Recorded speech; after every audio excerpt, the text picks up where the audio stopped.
We went out to dinner with our clients. We were just talking, you know, I think building relationships, again, are so important. As you start to think about the long-term aspect of building relationships, it's not always work. It's not trying to always get an account or a sale. Sometimes it's just about building a relationship and talking about life stuff. And so that's what the dinner was. It was just really just vibing, getting to know each other. Business stuff came up, of course, but it wasn't the primary conversation. I'm in the mindset now of like, if you add enough value and you build good enough relationships with people, opportunities are going to come. It's going to allow you to build these authentic relationships and show up in an authentic way. And so we're sitting there talking. One of the clients was like, so what were you doing out here? And I just explained the experience that I had and, you know, who I've met and all the stuff. And I mentioned the event on Tuesday and I was like, but you know, I'm not going to go. And it's crazy because this is the first time we spoke. I mean, we've emailed, communicated a little bit, but this is the first time we really like started to get to know each other.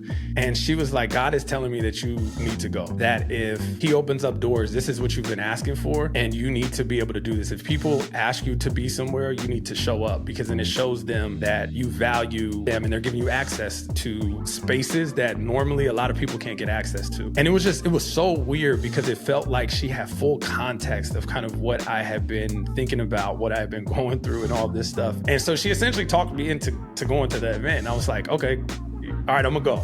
And she shared some experiences of like how she showed up, you know, when people invited her and how a lot of success came from it. She's a big director at a company and she is a real player. I was heading back to the house on Sunday on the West Coast, and then I had to fly all the way back to New York on the East Coast on Monday. So it was a lot of traveling back and forth. But what I learned during that entire process of just, if I would have never went to Atlanta, if I would have never showed up and had these conversations, none of this stuff would have even happened or transpired, right? Like opportunities come through people. Opportunities come through being out. Opportunities come through networking. Opportunities come with just showing up.